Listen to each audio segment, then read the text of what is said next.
I love Mohammad, আমি আমার নবীজিকে ভালোবাসি। আর এই সেন্টেন্সটি লেখার জন্য যদি নিজের জীবনকে ফাঁসি দিতে হয় তাও দিতে রাজি আছি। मोहम्मद ना होते कुछ भी ना होता, कुछ भी ना होता, मोहम्मद सल्लल्लाहु अलैहि वसल्लम ना होते। এরা জানে না, না জেনে এত বড় কথা বলছে। একটা কথা বলি শুনুন, মোহাম্মদ সাল্লাল্লাহু আলাইহি ওয়াসাল্লাম হচ্ছেন সারা বিশ্বের মুসলমানদের ঈমান, হৃৎপিণ্ড। আমরা আমার মাকে হারিয়ে ফেলতে পারি, বাবাকে হারিয়ে ফেলতে পারি, আমার বিষয় সম্পত্তি সব হারিয়ে ফেলতে পারি, আমরা মোহাম্মদ সাল্লাল্লাহু আলাইহি ওয়াসাল্লামকে হারাতে পারি না। ওই জন্য আমিও বলছি আই লাভ মোহাম্মদ সাল্লাল্লাহু আলাইহি ওয়াসাল্লাম, আই লাভ মোহাম্মদ সাল্লাল্লাহু আলাইহি ওয়াসাল্লাম, আই লাভ মোহাম্মদ সাল্লাল্লাহু আলাইহি ওয়াসাল্লাম, আই লাভ ইউ মোহাম্মদ সাল্লাল্লাহু আলাইহি ওয়াসাল্লাম। জেলটা একটা ছোট জায়গা, জেলটা একটা ছোট, জীবনটা দেওয়ার জন্য প্রস্তুত। জেলের কথা বললেন হাসি পাচ্ছে। মোহাম্মদ সাল্লাল্লাহু আলাইহি ওয়াসাল্লামের জন্য আমার এই বাচ্চা ছেলেটাও জীবন দিয়ে দেবে। এই দিকায় ওই বাচ্চা শিশুটা জীবন দিয়ে দেবে, এই বাচ্চা শিশুরা জীবন দিয়ে দেবে। কথা না, মোহাম্মদ সাল্লাল্লাহু আলাইহি ওয়াসাল্লামের জন্য অনেক অমুসলিম জীবন দিয়ে দেবে, অনেক অমুসলিম জীবন দিয়ে দেবে, যারা যারা মোহাম্মদ সাল্লাল্লাহু আলাইহি ওয়াসাল্লাম সম্পর্কে জানে। আসলে ওরা মাহাত্ম, যারা বোঝে তারা মাহাত্মই বোঝে না। তো ওরা এটিকে নিয়ে একটা সাম্প্রদায়িক আগুন জ্বালাবার চক্রান্ত করছে, এই আর কিছু নেই। আই লাভ মোহাম্মদ সাল্লাল্লাহু আলাইহি ওয়াসাল্লাম, আই লাভ মোহাম্মদ সাল্লাল্লাহু আলাইহি ওয়াসাল্লাম, আই লাভ মোহাম্মদ সাল্লাল্লাহু আলাইহি ওয়াসাল্লাম। ও আমি কেন, সারা বিশ্বের মুসলমানদের বাড়িতে এটা দেখছে, যেটা দেখতে পাইনি সেটা তো আপনারও কাছে আছে। আই লাভ মোহাম্মদ, আপনার সবের অন্তরে হৃৎপিণ্ড তো লেখা আছে। আমার এখানে লেখা আছে I love Allah, I love Mohammad. আমি বলবো, আমার বক্তব্য শোনার পরে প্রত্যেকটা মুসলমানকে বলবো, তারা ছোট ছোট ব্যানার করে প্রত্যেকটা মুসলমানের বাড়ির দরজার সামনে লেখা থাকে আই লাভ মোহাম্মদ সাল্লাল্লাহু, আই লাভ মোহাম্মদ সাল্লাল্লাহু যেন লেখা থাকে। ওই জানোয়ারগুলোকে উচিত শিক্ষা দিতে হবে। আর জানোয়ারগুলো কি উচিত শিক্ষা দেবে, দরকার নাই। আমি ভালোবাসি, আমার ভালোবাসা আমি দেখাবো। প্রত্যেকটা মুসলমানদের বাড়িতে, প্রত্যেকটা মুসলমানদের বাড়িতে আই লাভ মোহাম্মদ সাল্লাল্লাহু লিখতে হবে। যতদিন বাঁচবো নিজের জীবনের শেষ নিঃশ্বাসটুকু পর্যন্ত দিয়েও আই লাভ মোহাম্মদ এই কথাটি বলবো। একবার না, দুবার না, লক্ষ লক্ষ কোটি কোটি বার বলবো। দেখি আজকে কত প্রশাসন, কত পুলিশ, কত লকআপ, কত জেল আমাদেরকে আটকে রাখে। নবীজি আমাদের হৃৎপিণ্ড, আমাদের বুকের কলিজা, আমাদের অক্সিজেন, আমাদের জীবন, আমাদের জীবনের সব কিছু। নবীর নামে কোনো রকম বাজে স্টেটমেন্ট কেউ যদি বলে তার জিভ টেনে এনে ছিঁড়ে ফেলবো, সেটা প্রশাসন হোক বা যে কেউ হোক না কেন। আমাদের দেশে আইন, সেই সংবিধানের মান্যতা আমাদেরকে দিয়েছে।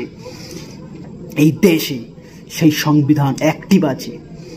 জাতি, বর্ণ, ধর্ম, হিন্দু, মুসলিম, জৈন, খ্রিস্টান সমস্ত প্রকার মানুষ তার নিজের স্বাধীনভাবে ধর্মকে পালন করতে পারবে।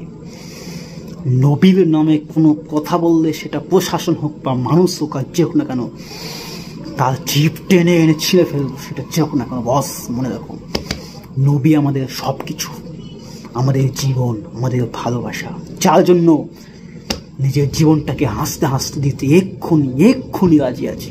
আজকে টোটাল ভারতবর্ষের ইতিহাসে একটা লজ্জাজনক বিষয় যে আমাদের ভারতীয় সংবিধান, যে কনস্টিটিউশন, যে সংবিধান, সেটা মান্যতা দিচ্ছে না প্রশাসন, পুলিশ।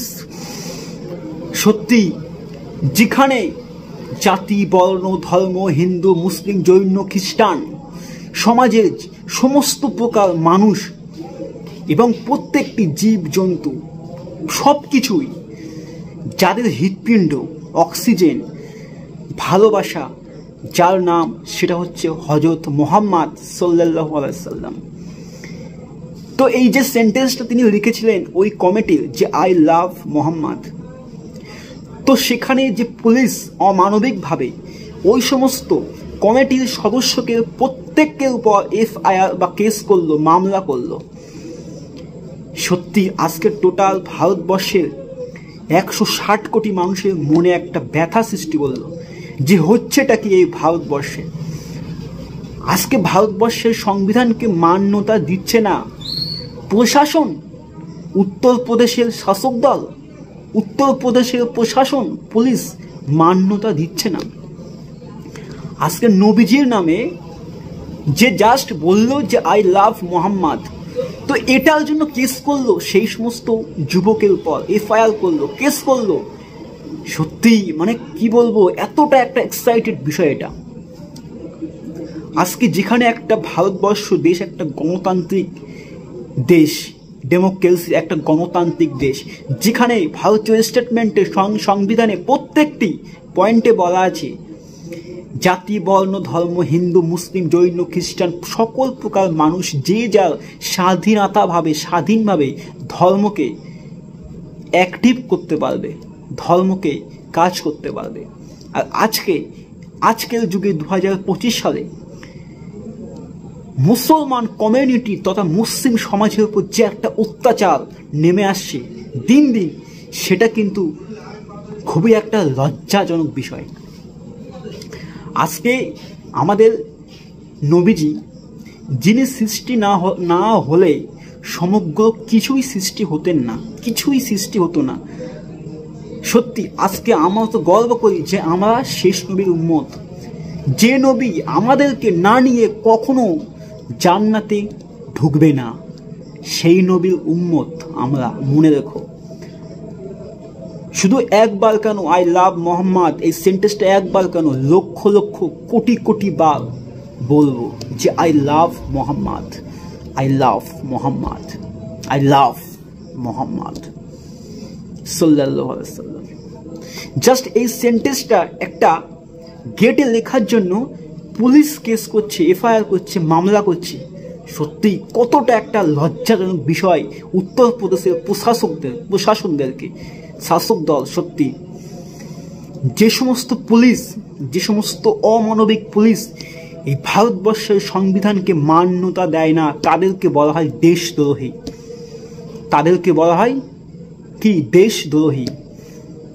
এবং সেই সমস্ত পুলিশ এই দেশের মানুষের কখনো রক্ষা করতে পারবে না। একটা পুলিশ, তাদের দায়িত্ব কি জনগণের জীবনকে নিরাপত্তা দেওয়া, আর সেখানে কি হচ্ছে দাঙ্গা লাগিয়ে দিচ্ছে একটা সমগ্র মুসলিম কমিউনিটির সঙ্গে। হায় হায় পুলিশ, এই সমস্ত অমানবিক, বেহায়া, নির্লজ্জ প্রশাসন, যে সমস্ত প্রশাসন এই সেন্টেন্সটা লেখার জন্য কেস করলো, FIR করলো, মামলা করলো, ওই সমস্ত প্রশাসনদেরকে ইমিডিয়েটলি গণতন্ত্রের মধ্যে দিয়ে ফাঁসি দেওয়া দরকার। সত্যি বলছি বস, যেখানে আমরা নিজের জীবনের থেকেও আমাদের নবীজিকে বেশি ভালোবাসি, আজ জাস্ট এই লাভ, এই যে আই লাভ মোহাম্মদ এই সেন্টেন্সটা লেখার জন্য তাদেরকে নামে কেস করলো ওই প্রশাসন, বাড়ি থেকে ওই সমস্ত যুবকদের তুলে নিয়ে লক আপ করলো। হায় হায় নির্লজ্জ, বেহায়া, অমানবিক পুলিশ, এদেরকে ইমিডিয়েটলি গণতান্ত্রিক প্রক্রিয়ার মধ্যে দিয়ে ফাঁসি দেওয়া দরকার। না হলে কি হবে, জনগণ আইন হাতে তুলে নিতে বাধ্য হবে। সত্যি বলছি, যেখানে নবীজি আমাদের হৃৎপিণ্ড, আমাদের অক্সিজেন, আমাদের জীবন, আমাদের নিঃশ্বাস প্রশ্বাস, আমাদের জীবনের সব কিছু, এভরিথিং, আর সেই নবীর নামে কোনো কথা বললে সব কিছু শেষ করে দেবো একদম। মনে রেখো এটা। জীবনে যদি কাকে সব থেকে বেশি ভালোবাসি, অবশ্যই আমাদের সৃষ্টিকর্তা, এবং তারপরে আমাদের আল্লাহ পাক বলেছেন তোমরা তোমাদের নবীজিকে বেশি ভালোবাসো। কিয়ামতের কঠিন ময়দানে আমাদের নবীজি ছাড়া কেউ সুপারিশ করার জন্য কেউই থাকবে না সেদিন। নিজের জীবনের শেষ নিঃশ্বাসটুকু পর্যন্ত দিয়ে হলেও আমাদের নবীজিকে আমরা বেশি ভালোবাসি। মনে রেখো এটা। নবীর নামে কোনো বাজে স্টেটমেন্ট, কোনো বাজে ভাষা বললে তাদেরকে ফার্স্ট টু ফার্স্ট ইমিডিয়েটলি ফাঁসি দিতে হবে গণতান্ত্রিক প্রক্রিয়ার মধ্যে দিয়ে। আমাদের দেশের সে সংবিধান দিয়েছে, মনে রেখে এটা। আমাদের যা খুশি মানে বলো, বাট নবীজির নামে কোনো নেগেটিভিটি স্টেটমেন্ট বা সেন্টেন্স বলা এটা আমরা কখনোই সহ্য করব না। পয়েন্টে পয়েন্টে কিন্তু আমরা ফল নেব। তবে একটা কথাই বলতে চাই, নবীজি হচ্ছে আমাদের সব কিছু। উত্তরপ্রদেশে এই যে ঘটনাটি ঘটলো, তারপর থেকে টোটাল ভারতবর্ষের বুকে সোশ্যাল মিডিয়া, ফেসবুক, ইউটিউব, যে কোনো প্ল্যাটফর্ম, একটাই কন্টেন্ট, একটাই ভিডিও, যে আই লাভ মোহাম্মদ। আজকে কত প্রশাসন দেখি, কত প্রশাসনের, কত পুলিশের লকআপ আছে, কত জেল আছে যে আই লাভ মোহাম্মদ এই সেন্টেন্সটা লেখার জন্য আমাদেরকে লকআপ দেয়। দেখি আজকে কত প্রশাসনের জেল আছে ভারতবর্ষের বুকে। নিজের জীবন থাকতে আমরা প্রতিবাদ করবো, আর নবীজির নামে কোনো কথা বললে তাদেরকে জিভ টেনে এনে ছিঁড়ে ফেলবো একদম। নবীজি হচ্ছে আমাদের জীবন, আমাদের সব কিছু, আমাদের হৃৎপিণ্ড, আমাদের বুকের কলিজা, মনে রেখো এটা। আর নবীজিকে তুমি যদি ভালোবাসো সত্যি মন থেকে, তবে এই কন্টেন্টটি সমস্ত জায়গায়, যেখানে ফেসবুক বা যে কোনো বলো প্ল্যাটফর্মে শেয়ার করে দাও, যাতে নবীজির নাম লেখার জন্য এই সমস্ত পুলিশ এত বাজে একটা ব্যবহার করলো, এই সমস্ত প্রশাসনদেরকে ইমিডিয়েটলি ফাঁসি দেওয়া দরকার ইন্ডিয়ান কনস্টিটিউশন তথা ভারতীয় সংবিধানের মধ্যে দিয়ে। মনে রেখো বস এটা, নবী আমাদের সব কিছু, নবীজি আমাদের জীবন, নবীজি আমাদের জীবনের সব কিছু। নবীকে আমরা নিজের জীবনের থেকে বেশি ভালোবাসি।